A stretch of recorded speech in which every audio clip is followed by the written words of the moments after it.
Que a graça e a paz do nosso Deus seja com todos vocês que estão aqui conosco no canal da Igreja Batista da Trindade para nós meditarmos na Palavra de Deus. Nós vamos abrir a Bíblia Sagrada no livro de Eclesiastes, no capítulo 5, e vamos fazer a leitura do versículo 8 e do versículo 9. O tema da nossa meditação deste momento é o reino de Deus e o reino dos homens. Vamos fazer a leitura bíblica. Diz assim: se vires em alguma província opressão de pobres e o roubo em lugar do direito e da justiça, não te maravilhes de semelhante caso, porque o que está alto tem acima de si outro mais alto que o explora. E sobre estes há ainda outros mais elevados que também exploram. O proveito da terra é para todos, até o rei se serve do campo. Amém. Que Deus abençoe a sua palavra. Nesses textos aí de Eclesiastes que nós temos trazido, o rei Salomão continua a sua caminhada observando as pessoas. Nos capítulos anteriores, ele já havia passado pelo tribunal, pelo mercado de trabalho, pela estrada, pelo palácio. Nos primeiros versículos aí do capítulo de número 5, ele passa pelo templo e observa os adoradores indo e vindo, louvando a Deus, oferecendo sacrifícios e fazendo votos. Nota que muitos deles não são exatamente sinceros em sua adoração e ele faz referência aí à adoração verdadeira, à adoração sincera a Deus. Agora ele vai para o lugar de administração da cidade, onde vê os pobres sendo oprimidos pelos oficiais do governo. E chega a algumas conclusões que nos faz entender a vida debaixo do sol, né? A vida do reino dos homens. A primeira conclusão de Salomão é: não fique surpreso com a opressão. Versículo de número 8, a parte primeira, parte A do versículo 8 diz: se vires em alguma província opressão de pobres e o roubo em lugar do direito e da justiça, não te maravilhes de caso semelhante, ou de semelhante caso. Em algumas traduções diz assim: não fique surpreso com esses casos, né? E por que Salomão diz isso? Porque Salomão conhecia demais o coração humano para esperar alguma coisa boa da burocracia complexa de Israel, do seu tempo. Os políticos ali do seu tempo transgrediam a lei usando a sua autoridade para o benefício próprio e não para servir aos outros. Sem dúvida, Salomão não aprovava essas práticas ilegais, porque a lei de Moisés que eles tinham como base naquela época diz: não farás injustiça no juízo, nem favorecendo o pobre, nem comprazendo ao grande. Com justiça julgará o teu povo. Está lá em Levítico, capítulo 19, versículo 15. E ainda em Deuteronômio, capítulo 24, versículo 17, diz: não perverterás o direito do estrangeiro e do órfão, nem tomarás em penhor a roupa da viúva. Naquela sociedade, os estrangeiros, os órfãos, as viúvas, eram as pessoas menos favorecidas da cidade ou da sociedade também. E a lei de Moisés deixava bem claro que essas pessoas deveriam ser protegidas pelo Estado, pela justiça, mas não era isso que acontecia. Meus queridos irmãos, nós estamos há quase 3.000 anos da data em que Salomão viveu. Mesmo que não tenha sido ele o relator final deste livro, o livro de Eclesiastes é extremamente antigo. Provavelmente a redação final desse livro está entre os séculos 4 e 2 a.C. E mesmo assim o livro de Eclesiastes é atual. Não devemos concordar de forma alguma com a opressão dos menos favorecidos da sociedade, mas também não devemos ser ingênuos, acreditando que alguém vai resolver completamente o problema da opressão do pobre, dos menos favorecidos em nosso país. Esse mundo não é perfeito. O reino dos homens não é perfeito.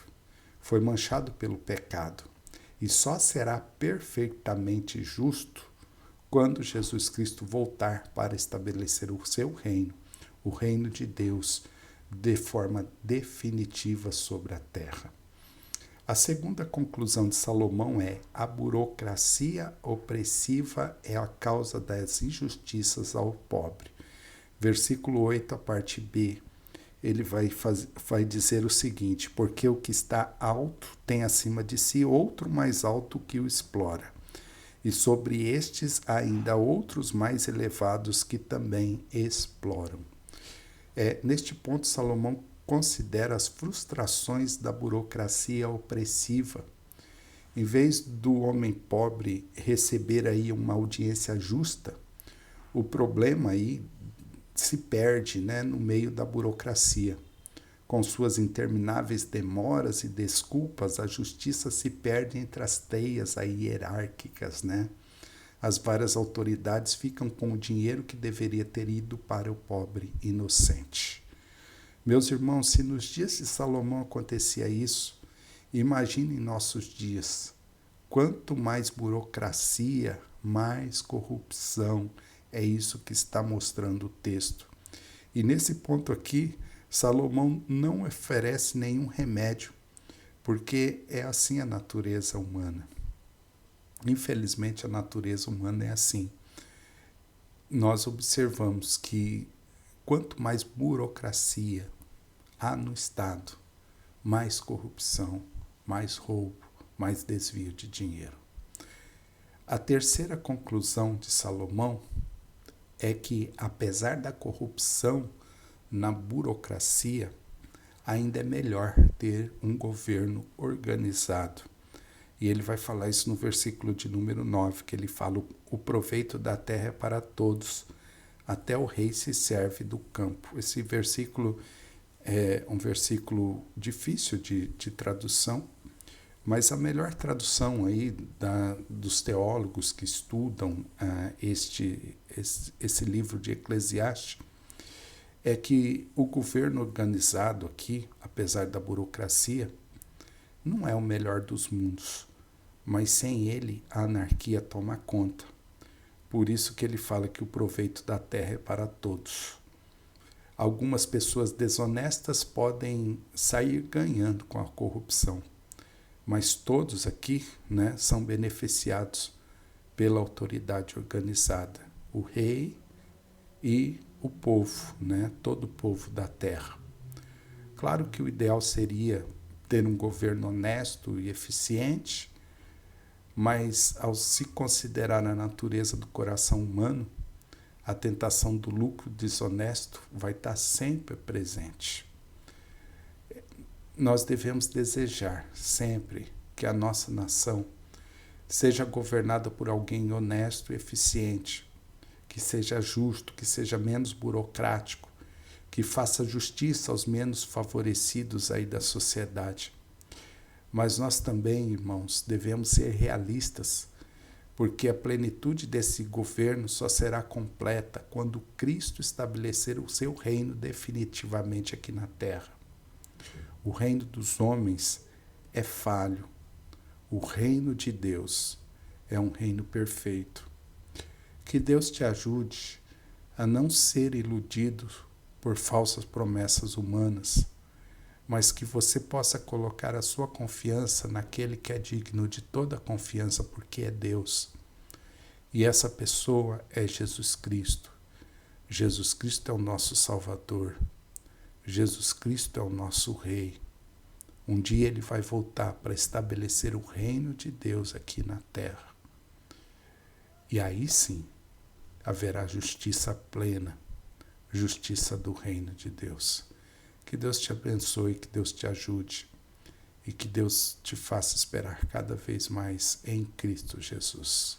Vamos orar nesse momento. Senhor nosso Deus, amado Pai, nós te agradecemos pela tua graça em nossas vidas e que nós, ó Deus, mesmo vivendo no reino dos homens, possamos ter em nosso coração a esperança de que um dia o reino de Deus será estabelecido sobre a face da terra. Aí sim, nós seremos felizes.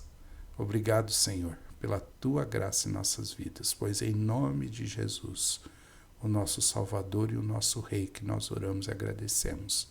Amém, Senhor. Amém, Jesus. Que Deus abençoe a sua vida e que te ajude a esperar sempre o reino de Deus.